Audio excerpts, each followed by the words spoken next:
Hey guys, gonna keep it pretty informal. A lot of thoughts, a lot of nuggets, as he mentioned, because there's so much out there, and I have to really appreciate the earlier talks. They make my job so much easier because they did an amazing job explaining a lot of personal experience while mining, the basics, and also some tidbits. Just getting into it, and literally that makes me not have to do a presentation and be able to talk and hang out.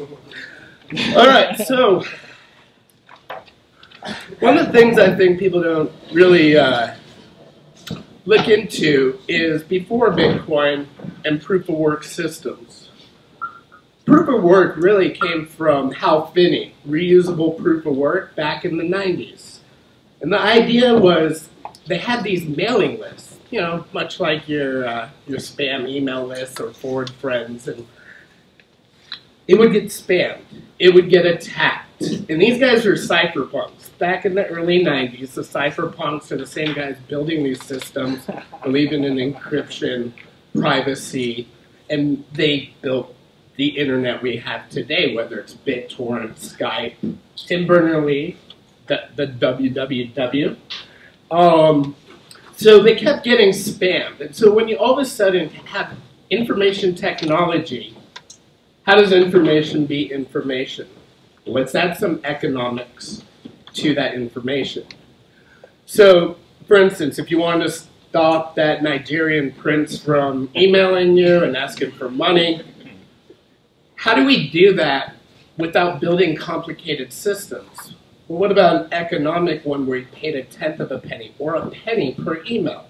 I send like an email once every 3 days, maybe 10 a week. People do more, but essentially that's not a big expense. That would destroy all spam because all of a sudden spammers are priced out of being able to do it. Anyone can send 1 million emails a day when it's free. Add a tenth of a penny to it. All of a sudden, you change the incentive model. And so they were coming around with these ideas. Then you move forward. There was DigiCash. There's Eagle by Nick Szabo. All these systems beforehand had elements of what Bitcoin and blockchain has now. But one idea was, how do we change the incentive and get money into a system? Well, the problem with all the other ones is it relied on a central authority. Still, PayPal attempted it, but then the government came in, and now we have PayPal, what we have today. But they wanted to be their own currency. So when you add a BitTorrent-style distributed system and a random guessing game through proof of work, plus a deflationary system, which is the only thing Nick Szabo's BitGold was missing from being Bitcoin, was introducing the money into the economy. And what I'm getting at is looking back at these systems and the problems they try to solve can really help you moving forward into how does human behavior, behavioral economics play into these protocol systems? We're not going to beat the behavior with tech. We're going to have to use multiple fields of thought. And so what you see now going on is, mining came out, you had the basic systems, then all of a sudden you had ASICs, and you have all these politics between Bitcoin miners, the users, the developers, the merchants. Bitcoin's pretty dumb. We're all pretty dumb because when you think about it, we're attacking ourselves. We attack users, we attack miners, we attack the protocol that we love. We'll be in a scaling debate for 2.5 years, which I like because that makes me feel better about the system not being run by one person. At the end of the day, we're a system that is every 10 minutes trying to kill ourselves. It's counter economics. This is protocol economics. And so why would we do that? Why would we try to destroy this system for 9 years, 24/7, 365 days? Why are there nation state attacks? What happens when you have nation-state economics come into play? Nation-state hardware, manufacturing, quantum computing, you name it. Well, with Bitcoin, it's been through as much damage as it possibly can, and we're finding out ways to destroy it more. And I like this because this is going to make every other system we build, every other blockchain, that much more powerful, because you can build up the education and failures and really get ahead. So Bitcoin's just kind of is the guy in the front, the pilgrim going out west, and the Indians just keep shooting them. It's like, okay, we didn't know that you could shoot that high from a mountain, but now we do. And we'll move forward. And then you even have their own pilgrim tribes trying to kill each other. And it's just this weird system. But it makes it strong. And ultimately, we should want to destroy the system, because why would you want a weak system? Why would you want a weak monetary future internet system? Shouldn't we try breaking this every way we can? Because if it breaks, then it didn't deserve our attention. It didn't deserve any of that. So for people not wanting these things to break, that's bad. A bad way to look at it. Because if we're truly trying to build stuff for the future, let's try to break it now so that when it matters, when it's important, it doesn't. So some of the attacks, looking at the scaling and fork debate, it's been amazing. Last year was an eye-opening year. Whether we had amp bleed from Bitmain and reverse engineering that stuff, or the cartels and paying off companies, trying to pay off political groups. You look at Bitfury, they're doing a great job lobbying, and I love Bitfury, but you're seeing a different aspect of this, because we've been kind of doing this to ourselves and anyone who came by our paths for so long. But this year, with the price rise, a lot of great new people. You get everything under the sun when the price goes up. You have speculators, you have scammers, you have developers. You just have people trying to find themselves. And so we brought in a lot of great people. So last year was an amazing year. When you look at the difficulty adjustment attacks, how are we going to upgrade those algos? And I know I'm asking a lot of rhetorical questions, but these are things that we really have to observe and think more about, but also reflect on. Because there's no reason Ethereum or any other protocol should have to deal with stuff that we've proven is pretty bad. So adjustment difficulty. Okay, there's an attack. What are we going to do? There's multiple methods to do this. So every day, every 10 minutes, it's a zero-sum game. Every 10 minutes, there's winners and losers. Reset, repeat. So when you see mining pools going in between different chains, how does that change the way you mine? Are you mining now on Bitcoin or Bitcoin Cash? Are you switching between? Is it a political thing where I believe in this protocol, so I will mine it? Or are you going with the whatever pool kind of decides for you? So choosing your mining pool, aside from the money you get, depending how philosophically and involved you are with this, I believe you should also look into what the pool has done in the past, what they're doing now, and how they've acted in these situations. Like, I love Slush Pool, first mining pool, but they're willing to speak their mind. And while most of the miners, let's say in China, a lot of those guys will turn the machines on. They won't know there's an update patch. They don't know it's mailbox money. It's great. But when all of a sudden you send people to go talk to them and be like, hey, what's your issue with this developer? They're like, I didn't even know that was a thing. It's actually pretty amazing. Flip it on, go hang out. Go tour the world. They don't look after this. And so once you realize that aspect, okay, is it just the money?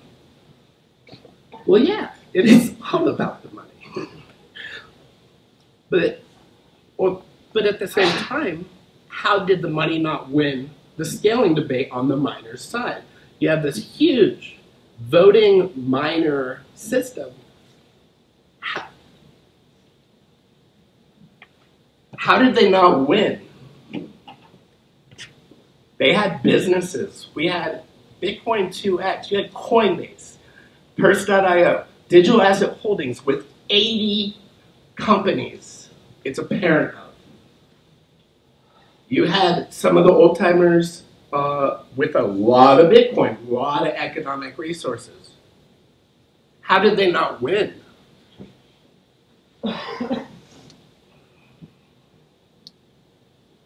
Oh, sorry, I was kind of rambling on. You guys get some questions? So, they asked me to do a presentation, and I thought, I'm not near as organized as Bill, so I brought the best fucking slideshow ever. So if you have questions, yeah, you want to really learn, here's the smartest guy you ever met in your whole life. What's up, man? What up? Yeah. How did they not win? I think there's several reasons, but I don't think you can really tell. You won't be able to probably tell for a little while, short time in the future. It might take a few years. A lot of this stuff, why did the price go down? Well, a lot of times markets will be markets, but there's a lot of times you can't tell until you go back a month later and see the whole picture. And so and it didn't win because what we had was called a user-activated soft fork. So in the white paper it says one node as one vote. What about mining pools? What happens if I'm running a node but I'm not mining? Am I supporting the network? I run a node because I want the control, I want to verify certain transactions, and you have more capabilities. But when you can vote as a user, all of a sudden your voice, it's direct democracy.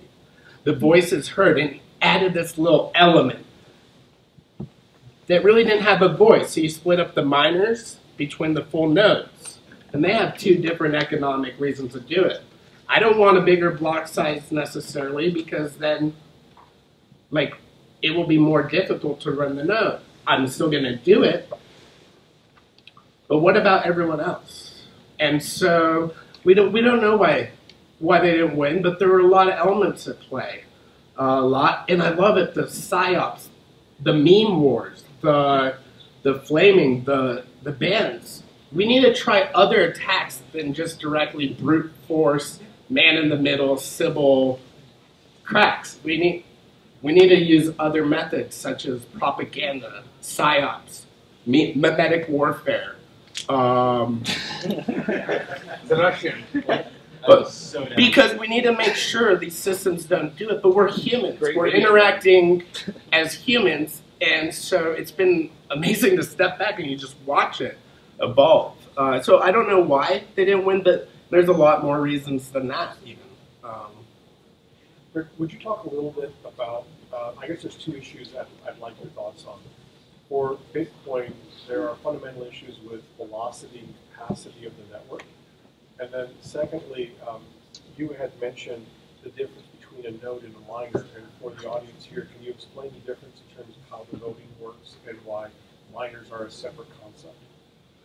Okay, so if you pay taxes, you should have a say in your voting system. People that don't pay taxes, they still have a say in the voting system. So when ASIC chips came out, all of a sudden the game changed. You had mining pools, you had commercialization of a cool little pet project. Then you had a different user group. So you had the big guys, like Steve over here, and then you guys have just a single dude just running his node. And we both are, what my node is doing is taking transactions and sending it over the network. my computer, I'm not trying to guess or mine and get that reward. I get no reward. I get self-satisfaction, but no Bitcoin for that. So miners on the other side say, hey, we run the network. Our vote, one node, one miner. And this is a definition and interpretation problem. Again, most of these issues you don't think about when you're Satoshi writing a white paper. You're not thinking, well, what will a node? It's too hard because ASICs came out of a Bitcoin competition. We had technology change and evolve because of the economic strife for it. So all of a sudden, there's a different path, like, you know, the individual versus the corporation, whose vote matters more. Well, one node, I'm running the network, but I'm not helping it like a miner that does everything I do. Plus, they guess. So I don't know if that does the mining. You know, there's some good stuff on it. It's just ways to think about it. And then your first question was Velocity and capacity of Bitcoin. Transaction or storage or transaction. Oh, I love our slow network. Okay, so I booted up. I booted up Lightning nodes and I tested it out. I've been reading about this for like 2.5 years. Right on. And I'm actually more impressed than going into it. A lot more powerfper. You can do sub-Satoshi payments instantly. So going from like they say 7.5 seconds per transactions per second, but it's probably more like 3.5 to 4.5. It was with, you know, and Segwit wasn't a scaling solution, by the way. That's what the thing turned into. That was a side effect of Segwit. Segwit really was solving transaction malleability and other attacks. And so the idea is, why scale from 1 to 2 straight up? Why don't we see what we can do with 1 and scale laterally? Because then in the future, you can always move up so much. So let's see how far in horizontal we can get. Trying to answer your question in an honest way. But it would maybe take more time to explain. If I can maybe offer a question. Go for it. So there's a fundamental question in the Bitcoin community about whether Bitcoin will ever convert into a transaction-based system for payment of money. Yes. And the fundamental problem with velocity and capacity is that that network today doesn't scale the way traditional networks like a Visa or MasterCard network would scale. So I'm interested in how you would segue to something like a hyper ledger or something that might that might actually fundamentally try to address those kinds of issues. Yeah, I mean, we're still building the wells and ditches, and none of these networks are ready. Bitcoin, 9 years, it's still in beta. To expect a full-blown protocol to accept everyone, what else do you want? Do you want to go on Santa's sleigh and go buy a unicorn or something? But no, these are fundamental issues, and we do need to grow. And again, storage, more users, more bandwidth, latency issues, and actually making this as decentralized as we can. I can tell you, Lightning Network, it's going to go through some crap. It's going to get hacked. I hope it gets destroyed this year, because the specs just came out a month and a half ago, but it's been amazing to watch the development of it, and how many nodes are popping up, and how many apps are coming, Lightning apps or laps. You know, this year, laps are going to be the word, I guess, or maybe next year. But at 1 million transactions a second versus Visa's 40,000 per second, and Visa scaling, that's not a protocol, and that's a payment system, but it's not a payment system and a monetary system, like currency. Bitcoin's one and the same. I'm mostly excited, though, about the stuff. I want the price to go down because that's when the best innovation and the best developments come are during bear markets. Hell, developers can't update their apps with the price going up like it did last year. It's too, like, they're on Twitter tweeting it. It's like, get back on GitHub. Go. Like, you know, transaction speed, I'm not worried about it. I am excited about Bitcoin Cash too, because now we get to see how would it do on-chain scale. How is it going to do with this different system? So these forks are going to be amazing to watch, because all of a sudden you go from a system as a certain way to releasing as many different methods possible and seeing what works, what do people like, what scales, what's the best way to learn about this, papers or experimenting.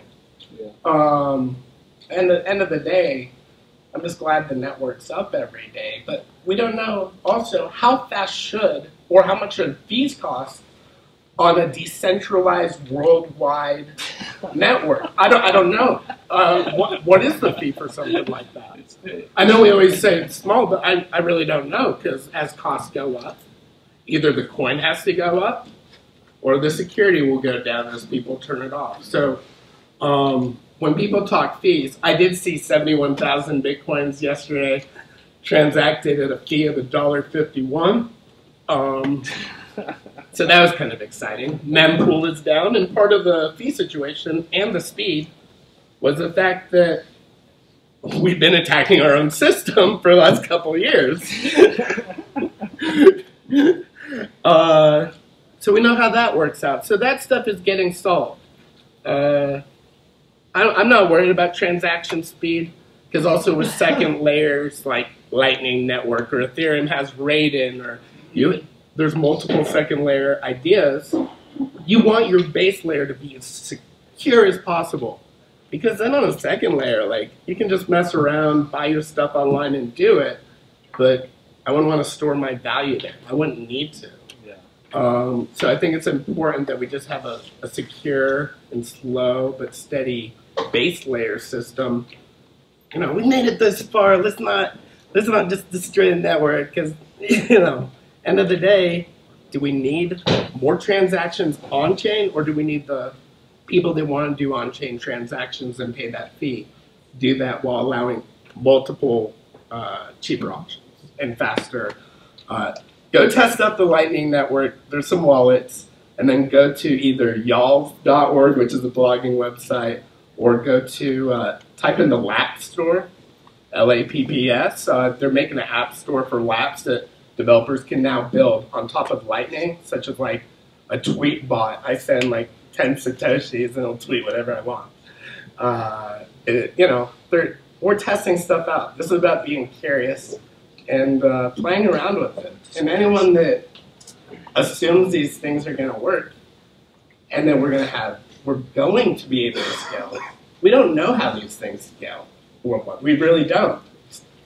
You know, scaling a blockchain is way different than scaling any business or anything. So again, we just have to observe and think about these things as we're transacting. You know, sometimes it sucks, but you don't always need a transaction to go through immediately. I'll do a transaction and be like, later this evening I'll have what I need, so I don't need to pay the high fee. I don't need instant transaction.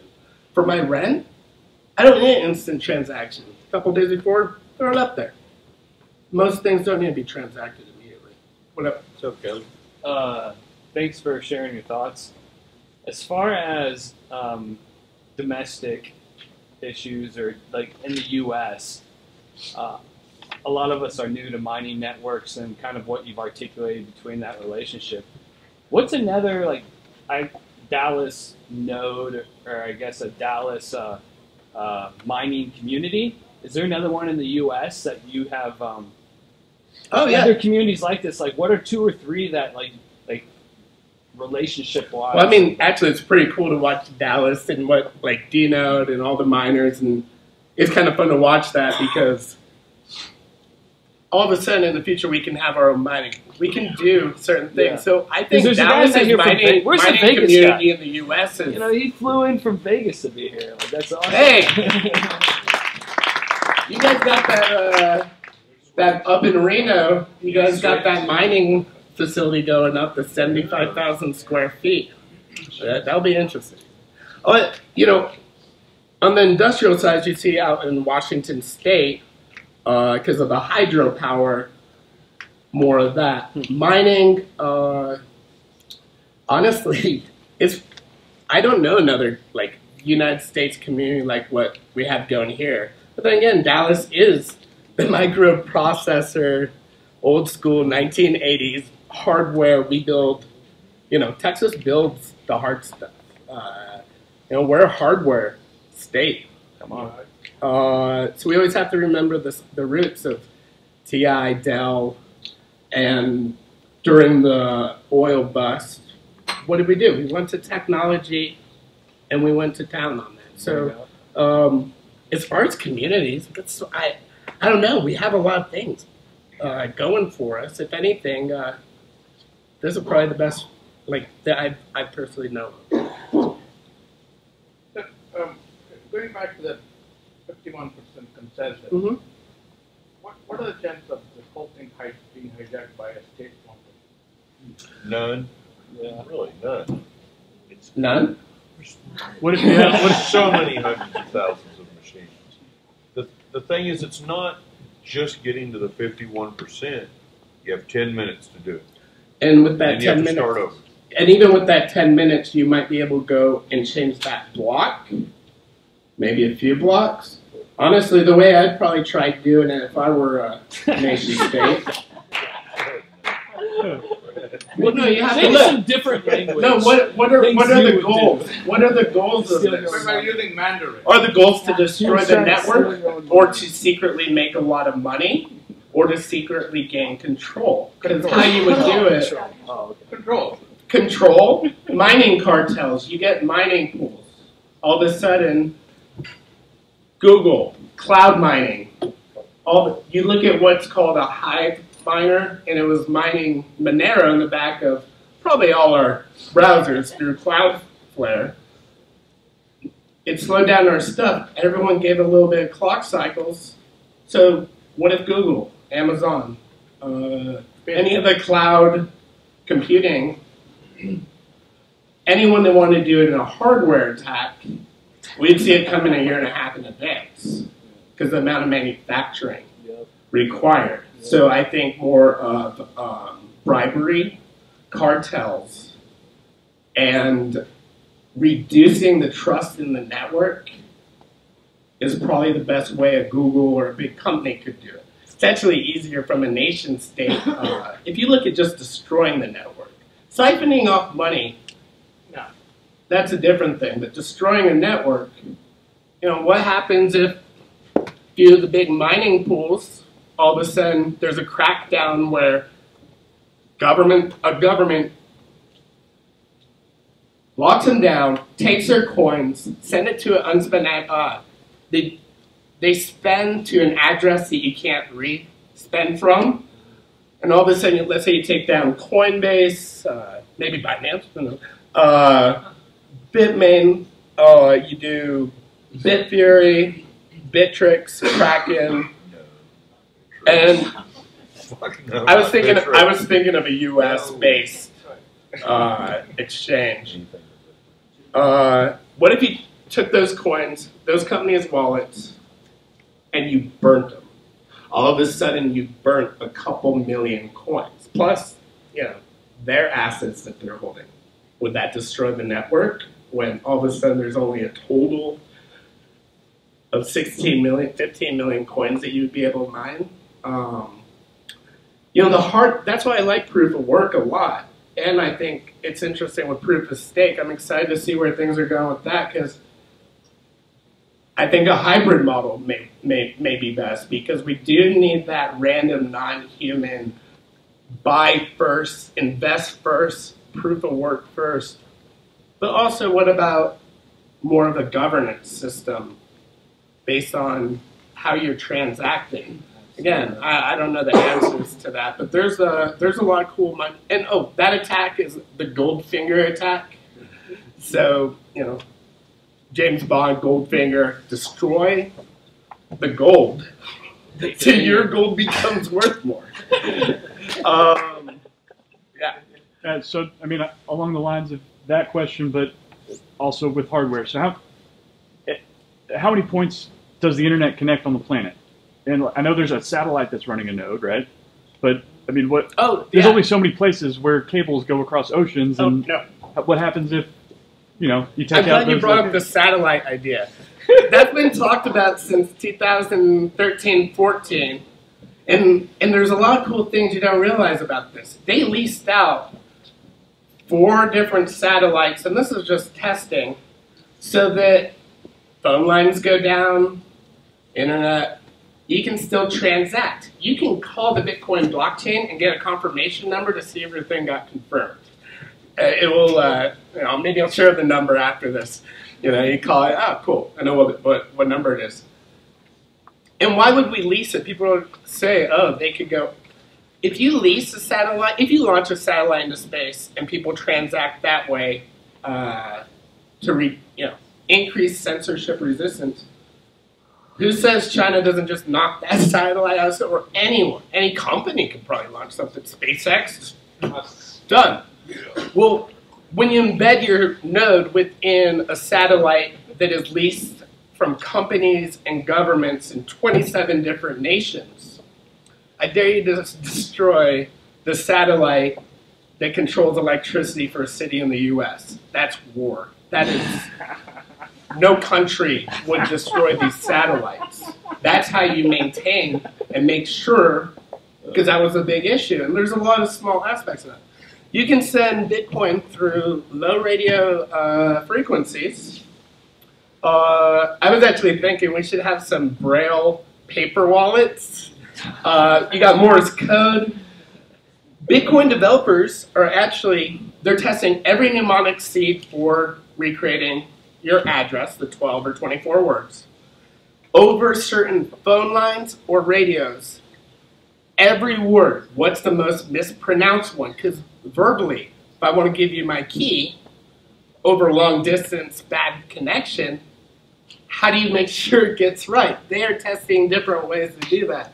Morse code, you can, any 1 and 0, and again, if you destroy the 1s and 0s, then I think we have bigger issues than the blockchain. Same thing with quantum computing. What if quantum computing goes, okay, well, you showed your hand, and now everyone in the world knows that. I don't, at this point, why wouldn't you attack something that's worth more than a couple $100 billion? If you hated it that much, and you had a quantum computer, the game changes for the world, for the internet.